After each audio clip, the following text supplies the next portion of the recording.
Hey, you. Maybe not you specifically, but just kind of like all of you in general. You tend to ask me a lot of questions about my series. You know, how do I create things?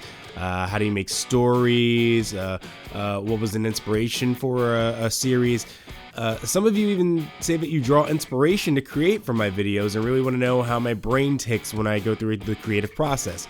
So I decided to make this nice little mini series called SportsCraft. Can I please get something a little less Instagrammy? Thank you, that's way better.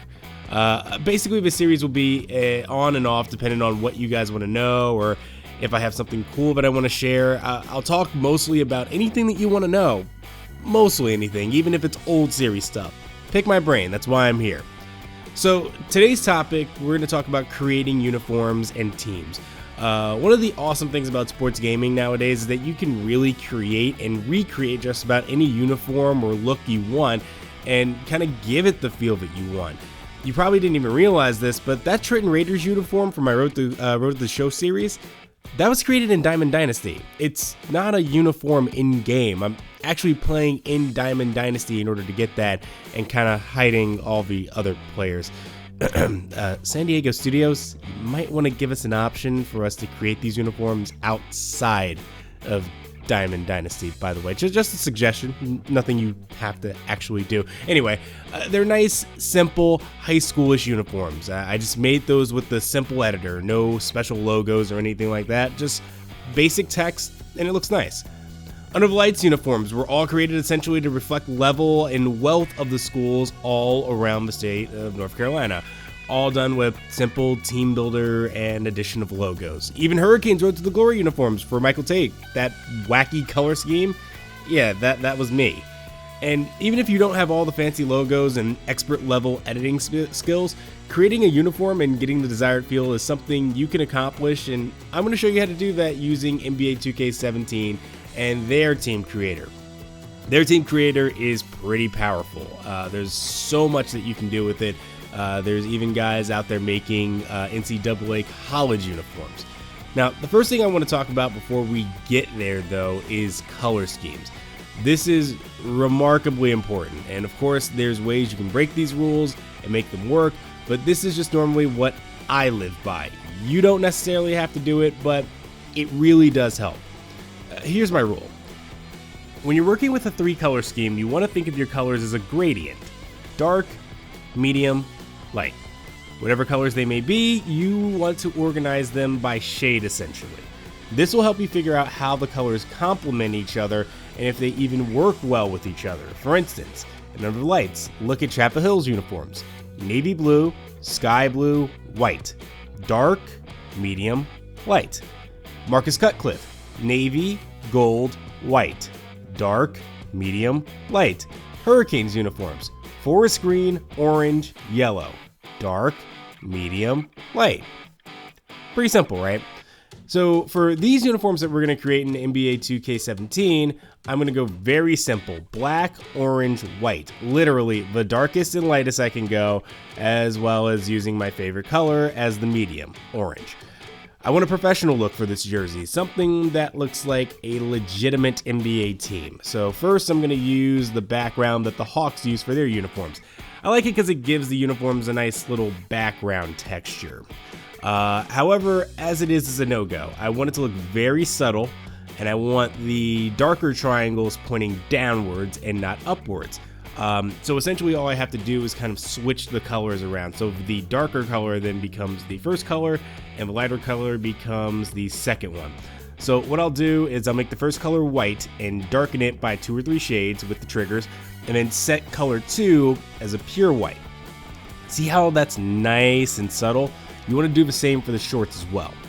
Next, I'm going to go with a wishbone neck collar and with a thick black collar. I went with black instead of orange because it pronounced more than the orange on white. It just looks bolder this way, and it really will help the jersey overall pop more. I'm going to do the same with the shoulders. Black shoulders, but I'm going to give a little orange ring on the outside. You see, like that third ring there? Now, there's two side designs that I really like that complement this particular shoulder pattern, and it looks very clean. Either the simple little V, which you can make look like a stripe in a way, or the zigzag line piping down the side. I think the Clippers are the team that use this. I'm going to go with the latter and getting the matching design on the shorts. See how I'm letting the black be the feature from the front view and allow the orange to be the feature from the side? Kind of gives the jersey some nice balance. Now, we've got to do something about this font and get a logo up there. I've already done some work in Photoshop for this and already uploaded it to the 2K server. But we're going to use a modified version of the University of Townsend's logo because it does look awesome. Seriously, look at how great that is. I want a nice flat matte look, so the font is going to be a solidary color. There's no stroke or outline like you see here around it. I just want it to be big enough to stand out and look clean across the chest. I'm going to change up the number font as well to a single color to continue with that matte look. So I'm going to use the Jazz's new font, and it looks very clean, really sharp, pops very well. But all black looks a little too dull in the front, and that's a bit too standard. Dead center there. You see the number, how it's just kind of like dead center and big? It looks a little boring. So what we're going to do here is we're going to change it to orange to help give it a little bit more life and let it live on the edge of the jersey. By the way, side note, if you ever wanted to do like a three-dimensional look on your jerseys, look at how simple this is. You see how now there's a matte black and then a matte orange? All you have to do is just add that other layer on top of it, overlay it, and then kind of just shift it over a little bit. There's tons of stuff like that you can do and just mess around, but we'll keep it as just the black text font for now. Keep things simple. Now, what tends to get difficult in NBA 2K is getting the number colors to match what your actual colors look like. Seriously, look at how ridiculous that thing looks. It's so light, it's almost like a peach color, even though I picked the orange that I've been using all throughout my uniform. The easiest fix for this has been just picking the 90s Piston red-orange color, and my problem solved. But the other thing that you can do is that you can mess around with the color circle and kind of pick a color that way, or just increase the shading with the trigger. So it's a R2 and left 2 for PS4, and then left trigger, right trigger for Xbox. Now I've got a nice standout orange color.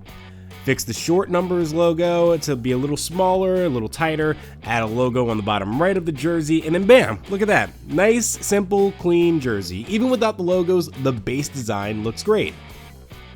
Now for the away uniforms. You can easily make these jerseys an orange color if you wanted to, as just kind of the base, and they'd still look great, but I'm going to use black to show you how much better light colors pop on the darkest color that you have in your gradient. Basically, you can color flip everything here and get this. This is fine, but I really like the way the orange pops on black, and white being the feature on the sides is kind of dull, you know, just kind of like black and white. Your home and aways don't always have to match perfectly, so what we're going to do is we're going to make orange the dominant feature on the side and just let the text font be white to match the white T logo on the shorts. Last but not least, the names on the back. These are a pain because if you don't pay attention to it, they seem fine the way it is until you actually get the uniforms on the court and they end up looking really thin. So what you want to do is mess with the scale of it and then unlock the ratio. Basically, the purpose of the ratio is that it's there to make sure that it stretches vertically and horizontally even.